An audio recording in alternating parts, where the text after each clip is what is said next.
Vamos abrir nossas Bíblias, por favor, para o livro de Mateus, capítulo 12. Mateus, capítulo 12. Enquanto as crianças estão saindo para as suas aulas, durante essa semana, eu quero que você lembre só isso. Mateus 12. Mateus 12. Todo mundo fala, Mateus 12. O quê? Mateus 12. Eu quero que eu fiquei a semana inteira só lendo e relendo. Gostaria de pregar tudo que está dentro de Mateus 12, mas não tem tempo para fazer isso. Tem coisas que nós temos que aprender em Mateus 12.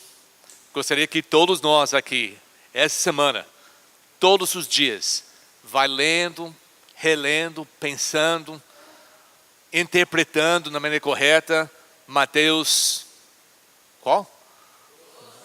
Mateus 12, tá, Mateus 12. Hoje à noite nós vamos chegar só no final, seria 46, versículo 46 a 50. Na última coisa de Mateus 12, eu vou falar Mateus 12 1000 vezes hoje à noite. Mateus 12, versículo 46 até 50, pode abrir sua Bíblia e nós vamos ler juntos. O tema da pregação hoje à noite é simplesmente a família real. A família real. Eu quero que nós entendamos e vestimos essa camisa da família de Cristo, para entender como é importante a Jesus ter essa família aqui na terra, o que significa para Ele. E quando nós entendemos significativo para Ele, como é muito profundo, que talvez nós não imaginamos isso, talvez vai começar a mudar na maneira que nós vivemos. Esse ano inteiro estamos falando sobre a família. A família nossa e nossa casa, Deus ama muito.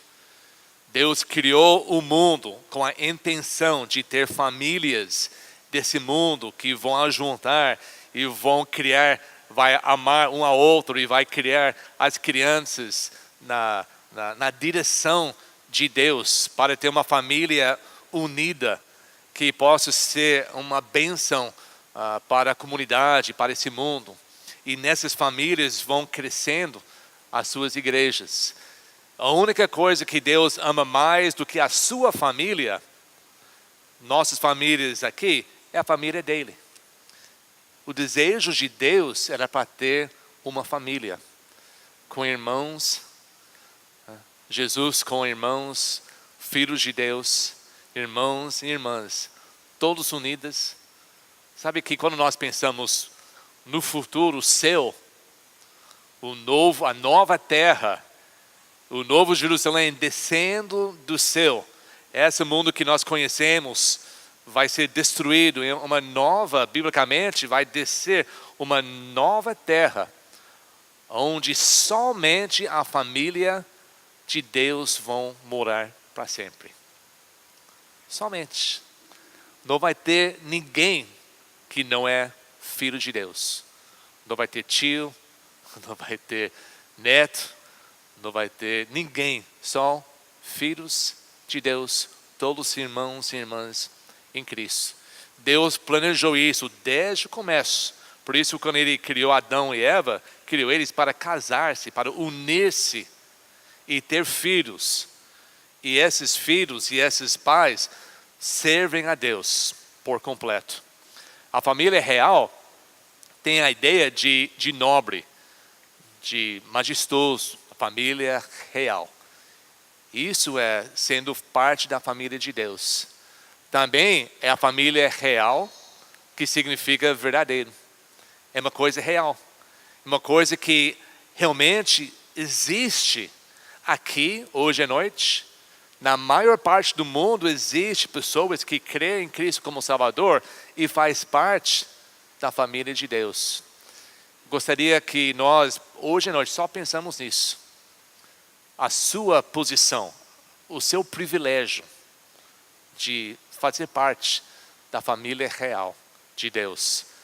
Em Mateus, eu esqueci de passar os versículos para o pessoal lá, não sei se vão aparecer aqui atrás, mas vamos ver se eles conseguem me acompanhar. Mateus 12.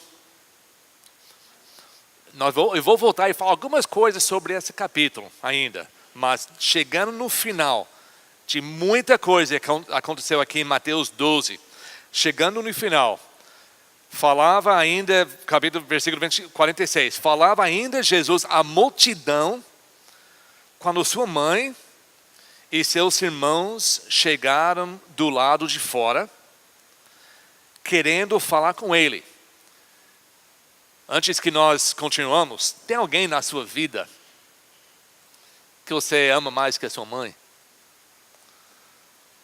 Deve ser a sua esposa, é claro. Mas a sua mãe, você não respeita tanto. Eu estou falando com uma mãe que honra a Deus, que serviu a família, que sempre estava lá em todos os momentos. Essa mãe nós nunca deixamos. Hoje é aniversário da minha mãe. Quase esqueci, vou ligar para ela quando chegar em casa. Não deixe esquecer. Mas a gente sempre lembra. Até aquele homem fortão assim, ele entra e coloca mãe aqui no tatu, né? Com o coração. Mas a mãe, nós sabemos que Jesus, sendo Deus, escreveu na pedra os 10 mandamentos na época de Moisés. E um dos mandamentos eternos é o quê? Honra a teu pai e a tua mãe. Honra. Será que Jesus, sendo Deus, que a Bíblia diz era impossível a ele pecar, será que Jesus nessa terra passou um momento da sua vida em que ele não honrou a tua mãe? Impossível. Será que passou um momento, até pensamento na cabeça de Cristo, que ele não amava Maria acima de todo mundo nessa terra? Ele reconhecendo ela, antes que nasceu, como uma mulher exemplar. A Bíblia diz que quando nós falamos dela, sempre devemos honrar a memória dela, para todas as épocas, ela sendo uma virgem, uma mulher tão boa diante de Deus. Seria ridículo para achar que ela não era sempre muito importante para Jesus. É difícil entender o amor que a pessoa, quer dizer, é difícil entender que a pessoa não terá amor pela sua própria mãe e os seus irmãos. Quando nós nascemos de uma família em que nós somos criados com os irmãos e irmãs e nós amamos. Tem uma coisa diferente do amor que nós sentimos pelos nossos irmãos em casa. Jesus experimentou tudo isso. Mas olha que ele falou assim, falando sobre nós. Ele diz, vamos começar de novo, 46. Falava ainda Jesus à multidão, quando sua mãe e seus irmãos, sabemos que depois que nasceu Jesus, nasceu outros irmãos e irmãs, com Maria, a mãe, querendo falar com ele, estava do lado de fora, querendo falar com ele. Alguém falou para Jesus, tua mãe e teus irmãos estão lá fora e querem falar contigo. Olha que Jesus respondeu, quem é minha mãe? E quem são meus irmãos? Perguntou ele. E estendendo a sua mão. O Mateus escreveu isso, ele viu com os próprios olhos. Essa mesma história está escrita em Marcos e Lucas, mas eles escreveram como historiadores, ouvindo a história. Mas o Mateus está escrevendo o que ele viu. Ele estava dentro daquela casa. Ele viu a multidão. Ele ouviu a pessoa chamar Cristo. A sua mãe, seus irmãos estão lá fora e querem conversar com você. Ele viu Jesus estender a sua mão, estendendo a mão para os discípulos. Disse, aqui estão minha mãe e meus irmãos. Pois quem faz a vontade de meu Pai, que está nos céus, este é meu irmão, minha irmã e minha mãe. Você viu o que Jesus fez aqui? Ele colocou a importância da família de Deus em cima da importância das nossas famílias aqui na terra. Jesus não está falando isso porque estava chateado com eles, por vingança, por falar mal. Ele falou porque a família de Deus, os irmãos e irmãs que nós temos em Cristo, diante de Deus é um relacionamento que deve ser maior do que da nossa própria família. O melhor dos dois mundos, esse mundo aqui e o mundo que vai vir, é quando nossa família aqui na terra também estão cheios de discípulos de Cristo. Então assim é melhor, mas não é sempre, infelizmente, assim. Mas Jesus, ele elevou a importância. Ele mostrou uma família real. Ele falou: quem é minha mãe? E quem são meus irmãos? Aqui a minha mãe e meus irmãos. Pois quem faz a vontade do meu Pai, que está nos céus, este é meu irmão, minha irmã e minha mãe. Antes que nós falamos de outras coisas, você tem certeza que faz parte disso? Quem é quem nesse versículo? Quem é minha mãe? Quem são meus irmãos? Quem é quem? Ele descreve quem faz a vontade do meu Pai. Para ser parte de uma família bem estruturada, você tem que obedecer o Pai que manda, que deve mandar diante de Deus, deve ser o líder. Para ser uma família feliz, os filhos devem obedecer o Pai, e o Pai vai responder diante de Deus daquilo que ensina. Devemos obedecer o Pai, devemos fazer a vontade do Pai. Quem participa na família de Deus é simplesmente as pessoas que obedecem e cumprem a vontade do Pai. Quem é quem? Eu? Você? Qualquer pessoa que decide no seu coração, dia após dia após dia, cumprir ou fazer a vontade do meu Pai. O que é isso? O que é a vontade do seu Pai? De Cristo. Crer em Cristo como Salvador, confessar os seus pecados, arrepender de uma vida contra Ele, receber Ele como seu Salvador e Senhor da sua vida, e faz tudo possível todos os dias para seguir o caminho que leva ao céu. Crer em Jesus como Salvador, arrepender, confessar, andar com Ele, viver nessa vida de maneira pura, moral, reto, justo e santo. Isso faz a vontade do Pai. É muita coisa. Não é somente uma decisão que faz uma vez na sua vida e depois faz o que você quiser. Fazer a vontade do Pai é tudo que Ele manda nos fazer.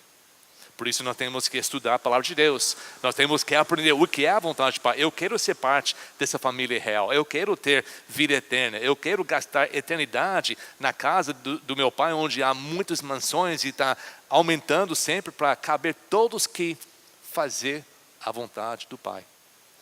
Essa é a condição que nós temos que cumprir para ser parte dessa família, para ser até mais importante diante de Deus do que Maria, do que Tiago, do que Judas e os outros irmãos de Cristo. É incrível pensar nisso.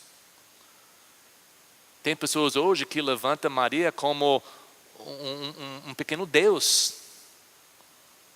Mas Jesus falou que os seus discípulos que fazem a vontade de Deus é igual do que o relacionamento que ele teve com a sua mãe aqui na terra.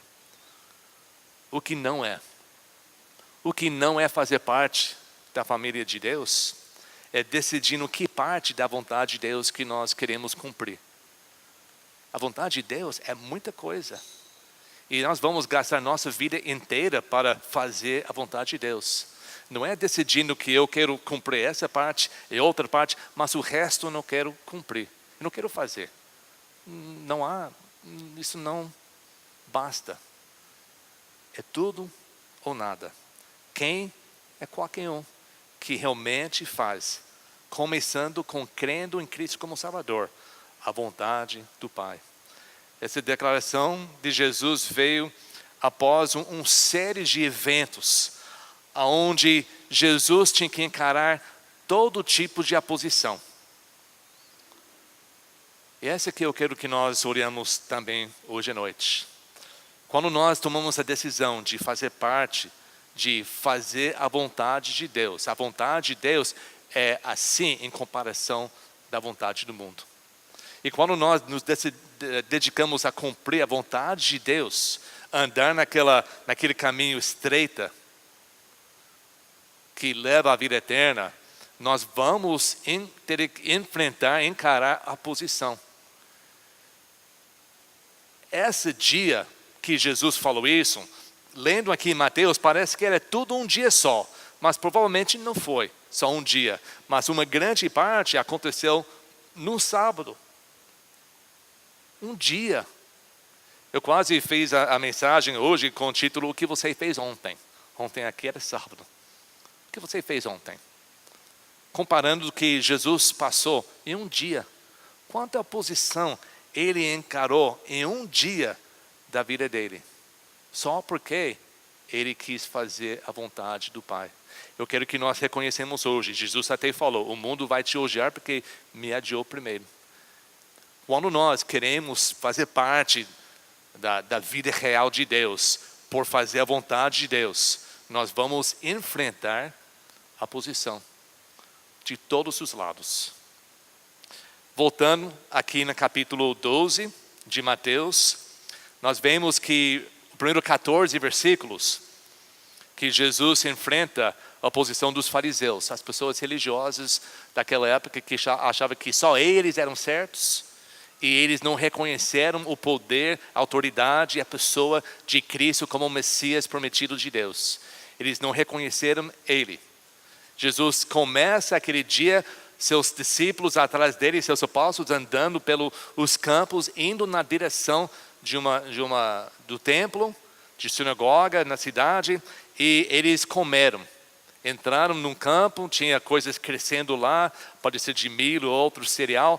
Eles começaram a crescer a partir de manhã, cedo de manhã, antes da primeira hora que eles oravam, que era 9 horas da manhã, pela lei dos judeus, isso não está na Bíblia, mas eles tinham 3 vezes por dia que era obrigado a chegar, parar tudo e orar.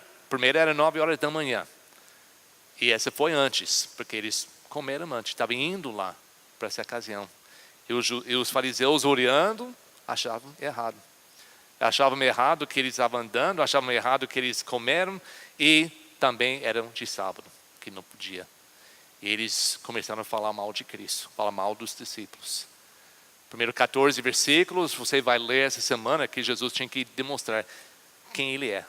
Ele é o Senhor do sábado, Ele é por cima do sábado. Ele enfrentou no começo do dia a oposição dos fariseus. Depois ele saiu na presença deles, ele entrou numa cidade, a Bíblia diz que saiu todo mundo na cidade, versículos 22 a 32, e ele curou todos que estavam doentes. No mesmo dia, ele curou todos. Em Lucas e em Marcos fala sobre as multidões de pessoas, e Jesus curava cada uma que chegou a ele. Ele curou um homem que estava endemoniado, e esse homem não podia ver, nem falar, nem ouvir. A Bíblia diz que ele é cego e surdo.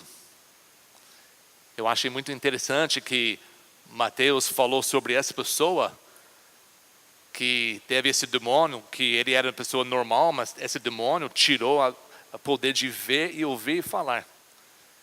Igual das pessoas ao redor de Cristo que estavam espiritualmente cego e surdo. Eles não estavam vendo Jesus a ser o Messias, eles não estavam ouvindo as palavras de Cristo. Eles eram surdos e cegos, como muitas pessoas são hoje. A Bíblia diz que Jesus curou esse homem, e esse homem podia ouvir e falar. e ver naturalmente. E a posição dos fariseus estava assim, ele está curando, ele curou eles pelo poder de Satanás. Olha a posição que Jesus se enfrentou. Ele fazendo a obra de Deus pela compaixão, demonstrando o poder que ele tem sobre todas as doenças e sobre a sobrenatural. E foi acusado de ser usado pelo Satanás para fazer. Jesus falou de todos os pecados que o homem comete serão perdoados. Falamos isso na escola dominical. Mas quem blasfeme contra o Espírito Santo, não há perdão do pecado. Nem hoje, nem para o mundo que vê. Nós temos que levar isso muito sério em nossas vidas. Mas essa mostra o nível de oposição que Jesus se enfrentava, não somente esse sábado, mas todos os dias na sua vida. A oposição sempre cria uma reação. Muitas vezes pessoas vão fazer coisas contra nós só para ver nossa reação. Eles vão falar coisas, eles vão criar uma situação, sabendo que nós somos cristãos, crentes assim, até membros dessa igreja, só para ver a nossa reação, para ver se eles podem tentar a gente a fazer coisas erradas. Tentaram isso muito com Jesus. Tentaram ele em todas as maneiras, só para ver a reação de Jesus contra essa posição. Mas agora, abre a sua Bíblia e vamos seguir aqui, capítulo 12 de Mateus, versículo 14 a 21. Mateus 12, 14 a 21. Então os fariseus saíram e começaram a conspirar sobre como poderiam matar Jesus. Olha a posição. Só porque Jesus falou que o maior do que o sábado está aqui. O maior do que o templo está aqui. O maior do que Salomão está aqui. Ele mostrou superioridade dele. E ele já estava pensando, maquinando como podia matar. Jesus, versículo 15. Sabendo disso, Jesus retirou-se daquele lugar. E muitos o seguiram. Ele curou, eu já falei isso, todos os doentes que há de vir entre eles. Advertindo-os que não disseram quem ele era. Isso aconteceu para se cumprir o que fora dito por meio da profeta Isaías. Eu quero que nós pensemos atenção assim. Olha aqui. Eis o meu servo, versículo 18. A quem eu escolhi, o meu amado, em quem tenho prazer. Isso foi escrito em Isaías anos antes, falando sobre Jesus.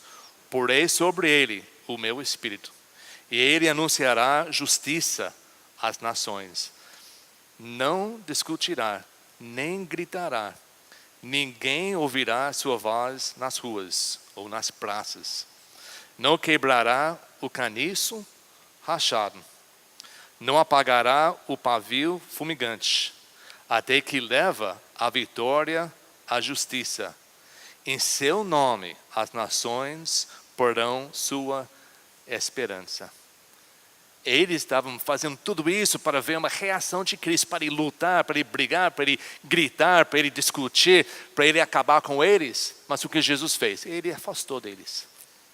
Nós temos que ter a sabedoria de saber quando é momento de afastar das pessoas, para poder continuar fazendo a obra de Deus. Jesus não fugiu por medo, ele não evitou os problemas, ele simplesmente afastou das pessoas ruins, para ele poder continuar fazendo a obra de Deus. Muitas vezes a pessoa vai chegar contra nós, falando isso, acusando a nossa igreja, falando mal de Deus, e nós queremos brigar. Nós queremos defender nosso Deus, nossa igreja. E muitas vezes em disso nós pecamos, porque nossa ira vai em cima da pessoa. E nós perdemos tempo quando nós devemos nos afastar. Deixa e vamos continuar a obra de Deus. A Bíblia diz que Jesus não grita. A voz dele não sai nas ruas. Ele não chama atenção para ele mesmo. Não tem nada a ver com a espiritualidade, o mais que grita, o mais alto que fala. Não é necessário. Às vezes atrapalha a pessoa querendo ouvir a voz de Deus. A voz de Deus é manso e suave. Quando Elias, no Antigo Testamento, ele terminou a grande batalha contra os profetas do inimigo lá no... como chama aquele monte? Carmel? Em inglês. Ele ficou tão triste. Ele quis se matar. E Deus deixou passar várias coisas na frente dele. Um fogo, um vento, um barulho. Ele procurou Deus nessas coisas grandes. E a Bíblia diz, mas Deus passou para ele numa voz quieta. Uma pequena voz. O barulho, a gritaria, o caos, a agitação, não é uma prova da presença de Deus. Deus fala, Jesus nunca gritou. Ele nunca falou nas praças. Ele falou palavras corretas, suaves, para as pessoas ouvir. Calmas, que transformava a vida das pessoas. Ele não ficou agitado. Ele não deixou a oposição tirar ele de si e causar ele a fazer coisas que ele tinha que voltar atrás e arrepender. Ele simplesmente, com sabedoria de Deus, ele afastou deles. Ele continuou fazendo o bem.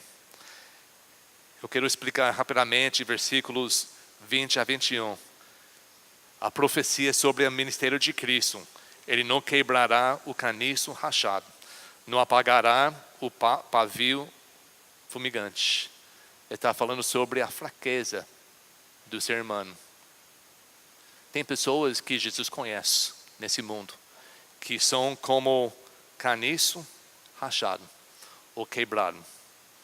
Naquela época, essas plantas tinham muitos subindo. Ele sobe alto e fino.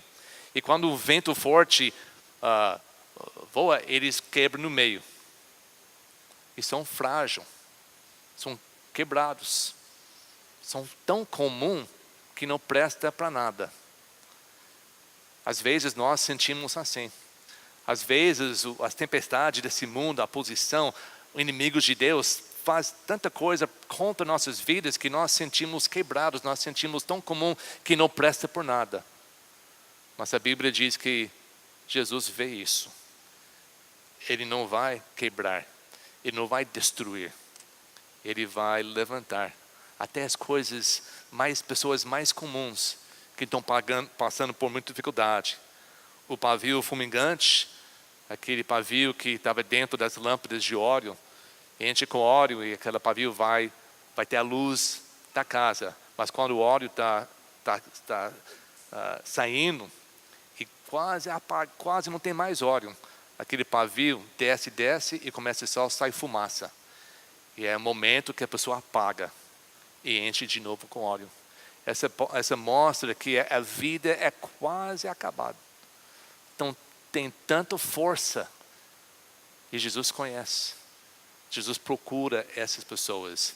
Jesus não está nas praças gritando. Ele está nas casas procurando quem realmente precisa uma vida nova em Cristo. E por isso, no nome de Cristo, versículo 21, as nações, não somente os judeus, mas as nações porão sua esperança. Esse é o Salvador. Isso é Jesus. Não procura Ele nas praças. Não procura Ele no caos, na agitação, na gritaria, no movimento. Procura Ele no seu coração, onde Ele vai falar contigo numa voz simples, em que você vai entender. É momento de crer, de pôr a minha esperança nesse Salvador. Ele não deixou a posição tirar Ele desse momento. Jesus já sentia todo tipo de oposição. Ele sentiu a posição dos fariseus, ele sentiu a posição até da sua própria família. Em capítulo 12, versículo 46, nós lemos que A mãe e os seus irmãos estavam lá fora querendo conversar com ele. Mas no livro de Marcos, pode procurar Marcos capítulo 3, Marcos conta o mesmo evento. Em Marcos capítulo 3, versículo 20 e 21, vamos ler o que Marcos diz. Marcos 3, versículo 20 e 21. Quando mesmo evento, quando seus familiares ouviram falar disso, que Jesus estava curando as pessoas e falando, saíram para trazê-lo à força, pois diziam, ele está fora de si. Eles foram lá para buscar, eles tinham vergonha. Eles acharam que Jesus se perdeu, que ele ficou louco. Esse é o nosso Jesus, ele é nosso irmão. O que ele está fazendo, falando e fazendo essas coisas? Eles foram lá e eles criaram uma oposição ao ministério de Cristo. Jesus sentiu o que sente quando a sua própria família não confia em você fazendo a obra de Deus. Mas em toda essa oposição, Jesus consegue ver as pessoas que procuram um Salvador. Jesus sentiu toda essa posição que muitas vezes nós sentimos. Eu fui criado, tinha privilégio de ser criado numa família que desde pequeno sempre estava na igreja. Mas eu senti a posição da minha família quando nós decidimos voltar aqui no Brasil. Não foi nada falado, mas nós sentimos. Porque nós já estávamos aqui uma vez. Já nasceu os netos aqui. E nós voltamos, ficamos 14 anos lá, com toda a família. E agora, para voltar de novo, a maioria não entenderam. Não falaram mal, mas sentimos uma oposição. Imagina as pessoas que não têm Cristo. Imagina a sua família que talvez não conhece Cristo. A sua esposa, o seu marido, a oposição que você sente só para vir no culto. Às vezes, quando essas coisas acontecem, nós sentimos que ninguém entende isso. Mas Jesus entende. Porque Ele sentiu. Ele sentiu a oposição das líderes religiosos, maior parte do povo e dentro da sua própria família. Hebreus capítulo 2.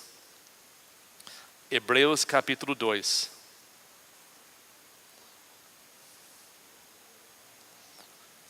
Versículo 16 a 18. É importante entender isso sobre Jesus. Hebreus 2, começando no versículo 16. Pois é claro que não é a anjos que ele ajuda, mas aos descendentes de Abraão. Por essa razão, era necessário que ele se tornasse semelhante a seus irmãos em todos os aspectos. Falando sobre Deus vendo aqui se tornando homem, para se tornar sumo sacerdote misericordioso e fiel com relação a Deus, e fazer propriação pelos pecados do povo, porque tendo em vista o que ele mesmo sofreu quando tentado, ele é capaz de socorrer aqueles que também estão sendo tentados. Jesus decidiu, Deus lá da eternidade, decidiu colocar-se dentro desse mundo como um homem, para sentir tudo que nós sentimos, para passar tudo que nós passamos, para ser tentado em todas as maneiras, para que Ele possa te ajudar quando você sente a mesma coisa. Tem momentos na sua vida em que precisa afastar dessa oposição para fazer a vontade de Deus. Não deixe as pessoas, tire você do seu caminho de Cristo. Não deixe eles fazer você pecar, errar, desistir, fazer qualquer coisa errada. Tem essa sabedoria de Deus, essa música que nós cantamos, nunca desiste. Porque Deus é tão bom, Ele chamou você para fazer parte da sua família real. colocando você mais importante do que a sua própria mãe Maria. Ele quer ter um relacionamento eterno, não somente 33 anos aqui na terra, mas para a eternidade com você. Você é muito importante. Não deixe a posição tirar você do caminho de Deus. Devemos ter a sabedoria para nos afastar, para saber quando nos afasta do mal e quando devemos enfrentar os que estão errados. Mas a posição mais difícil é quando vem da sua própria família. Não é isso mais difícil? Quando a posição vem da própria família. Mas sabe o que é mais difícil do que isso? É quando vem da família real. Quando vem oposição dentro da igreja, entre os irmãos e irmãs em Cristo. Isso é muito difícil. Isso é muito errado. E isso nunca deve acontecer. Mas acontece. Aconteceu com Cristo. Quem foi que traiu Jesus? O Judas. Fez parte da família. Parte dos apóstolos. 3 anos e meio todo dia com Cristo. Ouvindo tudo, aproveitando tudo que Jesus tinha para oferecer. E ele virou a posição.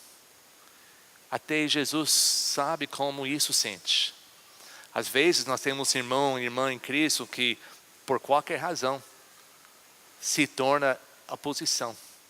Fala coisa, faz coisa, só para nos derrubar. É difícil entender isso. E nunca deve acontecer. Mas acontece.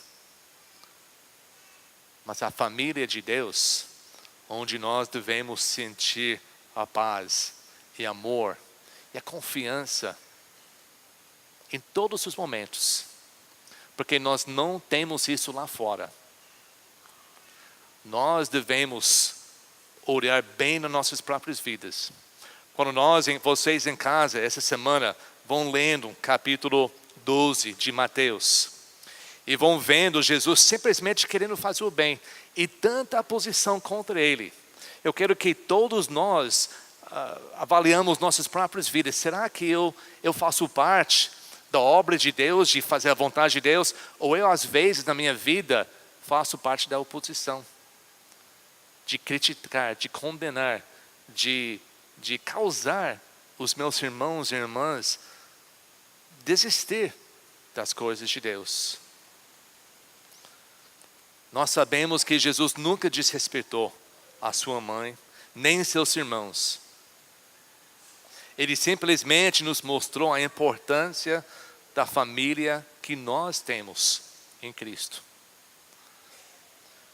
O meu pai, ele faleceu alguns anos atrás. Meu pai era um homem de Deus antes que eu nasci.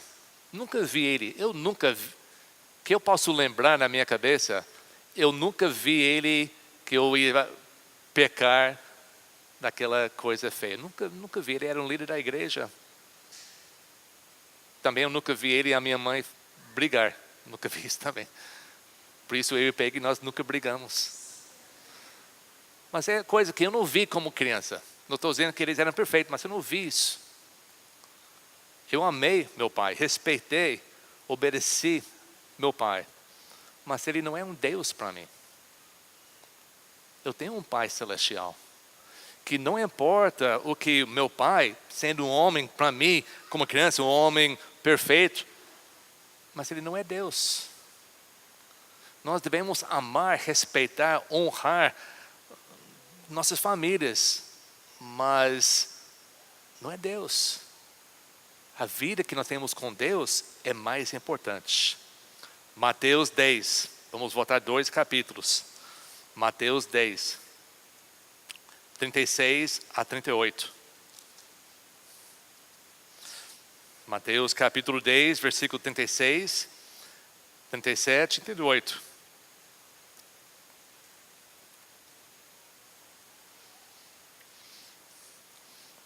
Jesus, no meio de uma discussão falando sobre a família, ele diz: os inimigos do homem serão da sua própria família.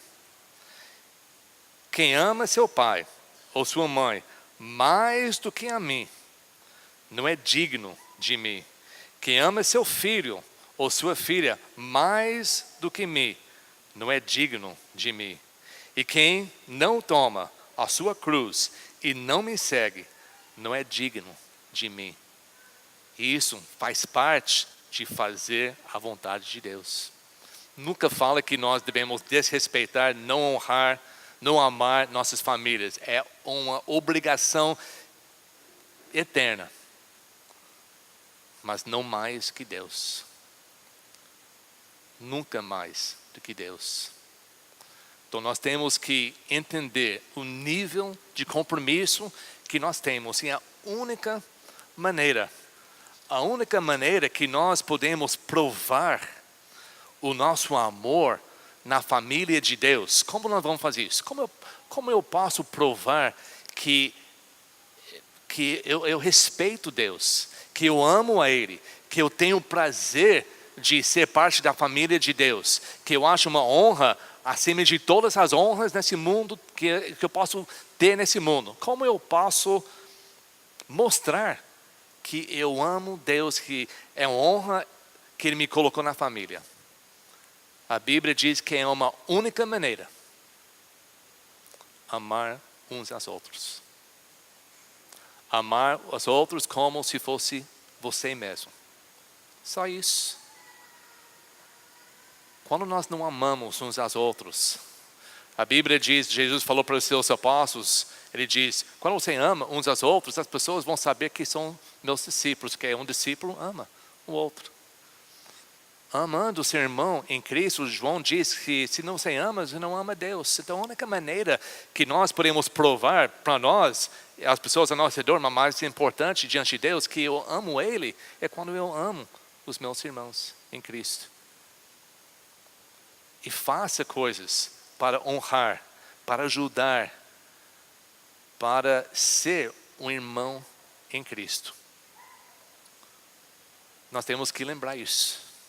E nós temos que lembrar, em fazendo isso, nós vamos encontrar muita oposição.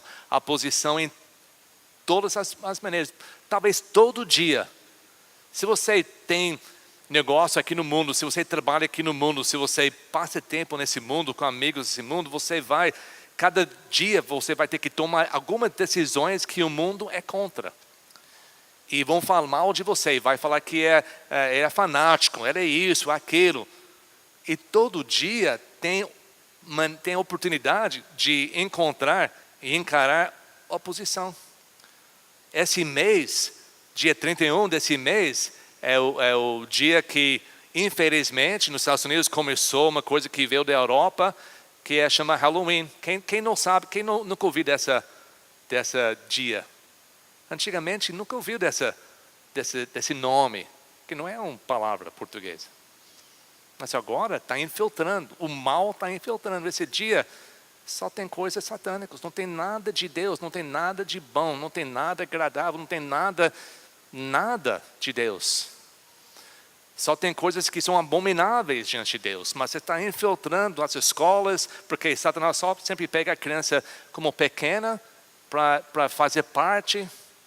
Nós falamos hoje, eu falei com o irmão antes do culto, que as memórias nossas são muito mais fortes quando está ligado com emoção. E que tem mais emoção do que vestir de uma coisa, de uma festa, para sempre lembrar. Até criança fica com esse entendimento. Mas se você fala contra disso, vai enfrentar muita oposição. Se fala para a sua escola: não vou deixar meu filho ir nesse dia, porque não é uma coisa boa para ele, vai enfrentar a oposição. Todo dia nós temos que tomar decisões para honrar Deus, onde nós vamos enfrentar a oposição. Mas como Jesus, nós não podemos fugir, afastamos daquelas pessoas e vamos continuar honrando Deus com tudo que nós temos e com tudo que nós somos. Porque é o privilégio maior que existe, de ser parte da família real de Deus. Em casa essa semana, você vai ler Mateus 12. Você vai ver a oposição que Cristo enfrentou. E essa vai ser o que nós enfrentamos, não é nada em comparação. Ele nunca desistiu. E nunca deixou tirar ele do caminho certo. Continua fazendo o bem. Continua levantando o nome de Cristo. Continua vivendo uma vida e ensinando uma maneira que dá esperança em Cristo. Para as pessoas que são quebrados. Para as pessoas que não têm mais esperança, que o fogo está quase se apagando. Que em você eles possam ver algo que é diferente, que não é comum. E que você pode levar a esperança, que é esperança a todas as nações, em Jesus. E lembra, mais um versículo para terminar. Mateus 25, ainda Mateus. Capítulo 25, versículo 40. Só uma lembrança. Como nós podemos provar que nós amamos Jesus, que nós amamos nosso Deus, acima de todas as coisas. Mateus 25, ele começa a falar Jesus várias coisas para fazer. Ajudar, dando roupa que precisa, dando uma copa de água para quem precisa, visitando na cadeia para quem precisa.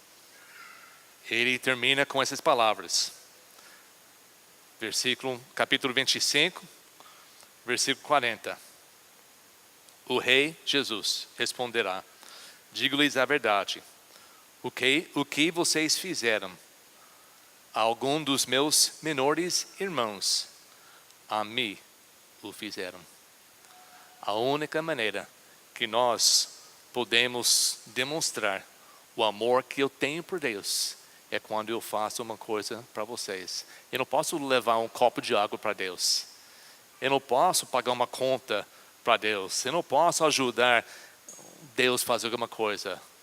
Mas quando nós fazemos com os irmãos, a gente faz por Deus. Pensa nisso.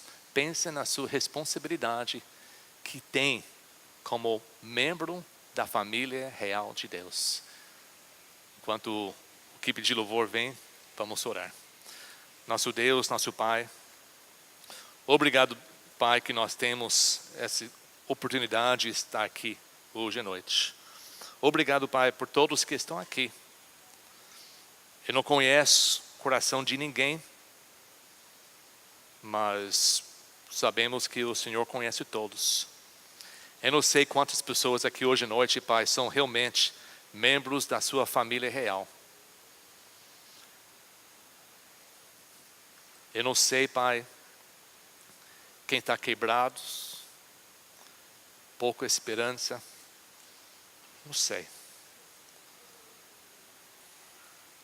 Mas nós oramos, o Pai, no nome de Cristo, que o Senhor sabe, o Senhor já preparou a solução, o Senhor já está com mãos estendidas, Pai, para receber todos que vivem sem esperança, para crer em Cristo como Salvador eterno, não somente desta vida, mas para a eternidade. E que essa pessoa, Pai, hoje possa realmente crer, se entregar diante da cruz e receber Jesus como Salvador. Enquanto nós cantamos, o Pai, nós pedimos que o Seu Espírito Santo toque os nossos corações e ver se há algo em nós que tem que ser diferente. Algo em nós que está em oposição os membros da sua família. E nos ajuda, Pai, com coragem, mudar. Para nunca ser contado com aqueles que estão contra a sua família. Ajuda-nos, o Pai, sempre fazer o que te honra e agrada. E nós oramos no nome de Cristo, nosso Salvador. Amém.